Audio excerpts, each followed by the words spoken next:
I'm Kathy, the Adult Services Librarian at the Waynesville Library. And today I'm going to show you how to make peppermint hot chocolate bombs. They were all the rage last year, but I thought they're still a really pretty and fun thing to make, such a nice gift that we'd go ahead and do a little video on some things that I've learned, what to do and what not to do, if you'd like to try to make these this holiday season for gifts. They are basically 2 chocolate shells put together. Inside are dehydrated marshmallows and candy cane cocoa mix. And so what you're going to need is dark chocolate, white chocolate. I already melted these in the microwave. Make sure that you do it at 15-second intervals to make sure that you don't scorch the chocolate. And that will help temper it. As long as you don't overcook it, you'll end up with a nice shiny chocolate. And we need some crushed candies. These are Starlight Mints. Some chunks and then some finer. I just bashed it with a rolling pin. And some little tiny mini chips for the outer edge. And if you don't want it to be as peppermint flavor, you can just do chocolate chips on the outside and it'll have a very light peppermint flavor. So what we've done here is we've melted a cup and a half of white chocolate and a cup and a half of dark chocolate. This is the texture that you want. Just melted, and that's what you want. You get it to the melting point, stir it real good, and that's as hot as you want to get it. Bought these silicone molds on Amazon. They were pretty cheap and they work really well because they're nice and thick. Some of the cheaper ones are thin, so just look for the ones that are 2.5 inches and a little bit on the thicker side. And the reviews will tell you that, whether it's thick or thin. So we've already melted this. This took about 1.5 minutes. So we're going to do 1/2 is going to be dark chocolate and 1/2 is going to be white chocolate. And in the white chocolate, we're going to add in, basically we're making white chocolate bark. And if this seizes up, don't worry about it. You can just pop it back in the microwave for another few minutes. This is about a cup of crushed candies. So it's pretty thick, and I'm gonna pop it back in for about 10 seconds. Okay, so we have a cup and a half of dark chocolate melted and a cup and a half of white chocolate melted. And to this, I've added 2/3 of a cup of crushed candies. You can use candy canes or Starlight Mints. Just get them in a big Ziploc bag and bash them with a rolling pin or a meat cleaver. And then we're gonna fill 1/2 with the white and 1/2 with the dark. So what you wanna do is just fill the cavity of the silicone mold, and then I'm going to show you how to kind of paint it up the sides, and then after this chills they'll pop right out. You won't believe how easy it is. The rest of this chocolate that we have some extra. We're going to put that in a little Ziploc bag in a few minutes, and we're going to use that as kind of like glue to put the 2 little halves together and then to put our decorations on. So you can use a silicone brush to do this if you want. I found that this is easier. It's just a paintbrush. I get a little bit more control over it than the silicone brush, but you just use whatever you have. If you have to buy the molds, you don't want to have to buy a bunch of other stuff to make something like this. It gets too expensive, so use what you have. But I just happen to have this paintbrush. So see how I'm pulling it up to the sides like that? It's okay if some of it pulls down into the center a little bit. It's going to be a little bit thicker down there. That's not a problem. But what you want to do is make sure there's no bald spots. A real thin spot is going to cause some problems down the road. So you just want to kind of push it up. And it's okay if it goes over the edge a little bit, because you can just break that off or trim it with scissors. This, you'll notice when we do the white chocolate in a couple minutes, it's much thicker, and of course it's chunkier because it's got the peppermint pieces in it. But it's just all around thicker, and so you don't have as much pooling with that. But one thing that I've learned, and I want you all to learn from my mistakes, is that if your edges are too thin, when you go to put the 2 halves together, you'll end up with some breakage and then some holes that you'll have to fill with the chocolate that we're going to put in a little Ziploc bag. So all is not lost if that happens, But I just really think that the smartest thing you can do is to start off making this top part thicker. We're gonna chill these for a few minutes, and then I'm gonna do the same thing again. I'm just gonna take the paintbrush, I'm gonna push some up on the sides. So I'm gonna put this into chill now. We're gonna do the same with the white chocolate now, and keep in mind, you know, that it is really chunky and thick, but don't worry, because the other side is gonna be smooth and shiny and real pretty like this. See how smooth it is, because all the pieces of candy are on the interior. So I'm just putting a couple of, just some real big dollops, I don't know, probably about 2 tablespoons, 2 heaping tablespoons. And you can see it's a little bit thicker. So I'm gonna do the same thing, pull it up with the paintbrush. Make sure that the top part is not too thin. And you can see that when I'm working right there was a couple of bald spots. What I like to do is, before I pop them out, I bring them out of the fridge into some really good light and look to see if there's any thin spots, because I've had problems before. If it's too thin, the heat from your hands will immediately disintegrate it, or it'll actually just poke through and your filling will come out before you want it to. So just know that you might have, the first time around, you might have a few that aren't perfect. My first batch, I had 4 that were really nice and 2 that were kind of too homely to give away. Okay, so we're gonna do the same thing with this that we did with the dark chocolate side. We're gonna chill it, and then we're gonna come back and make sure that the edges aren't real thin, because you know it does tend to want to pool down into the center. So none of this is hard, it's just a little time consuming, but this is one of those fun things to do on a snow day. So I'll be back with you in just a moment. This has been in the refrigerator for about 3 to 4 minutes, and I'm just gonna go here to the center, and I'm gonna pull a little bit up so that my edge is thick. And you'll see what I mean in a minute when we glue them together. It works so much better if your edge is not paper thin.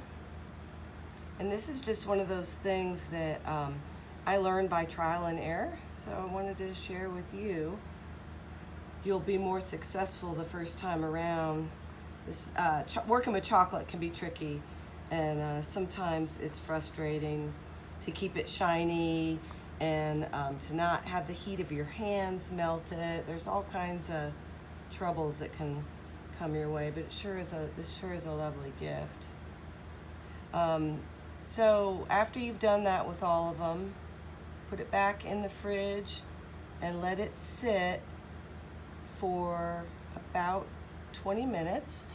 You can put them in the freezer too. I'm at the Senior Resource Center kitchen, and there's no freezer in this room. Otherwise, that's what I would be doing.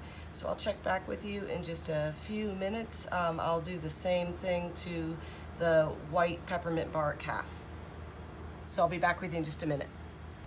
So the white peppermint bark side has been in the fridge for probably about 5 minutes. And you can see how thick it is down here, how it's pooled, which is normal.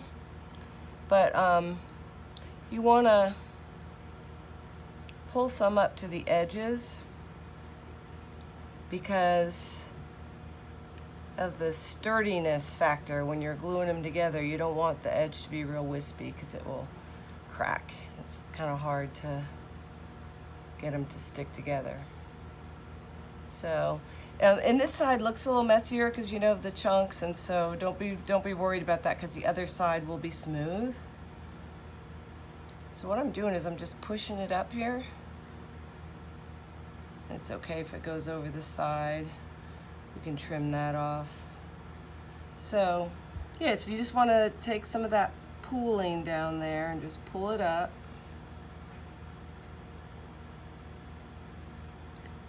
up and over. Make sure that when you do that, you don't leave any blank spots. And then once you've done that, put it back in and let it sit for about 30 minutes, and then I'll show you how to take them out of the mold and put them together. Okay, so they've been in the fridge for a while. We're ready to take them out of their holders. Here, their silicone mold.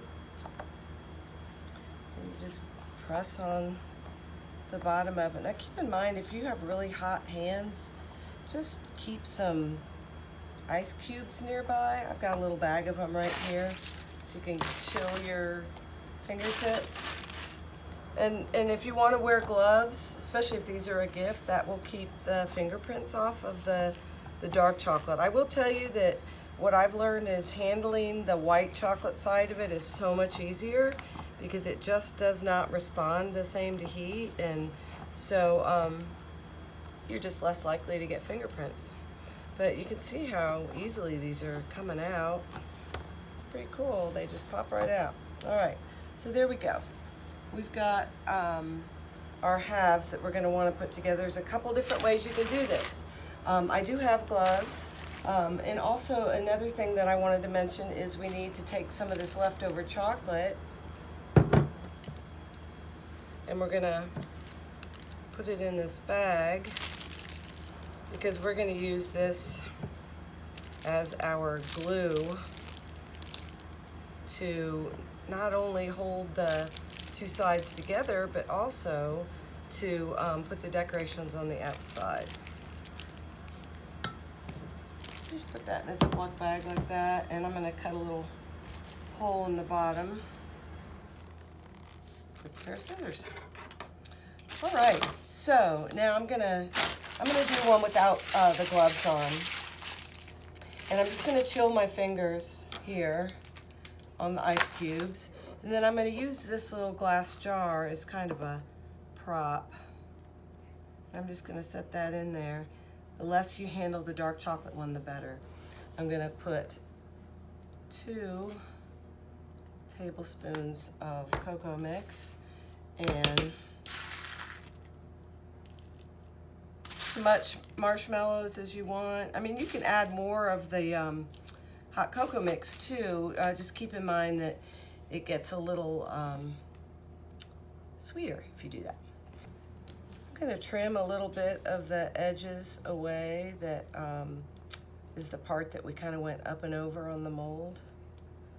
Just kind of carefully do that. And then one way you can do it is to heat up a little plate and then just put your half in there to whichever half and kind of soften it up a little bit.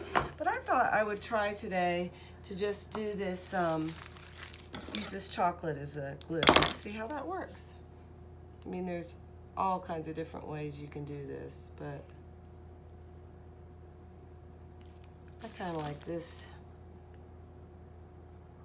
Okay, perfect. So what I'm going to do is I'm going to stick that in the fridge for a few minutes, and then we're going to decorate the outside.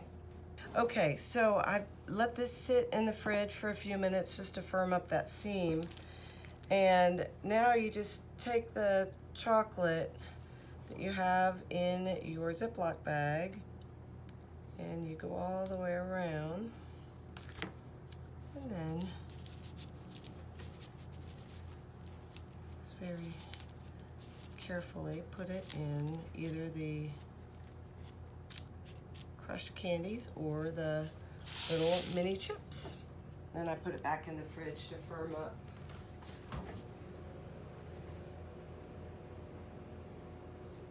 Sorry, I should have said cut. Oh, you're fine. You can just do it again if you Okay. want. So I just found these little containers that would be a good way to prop it up.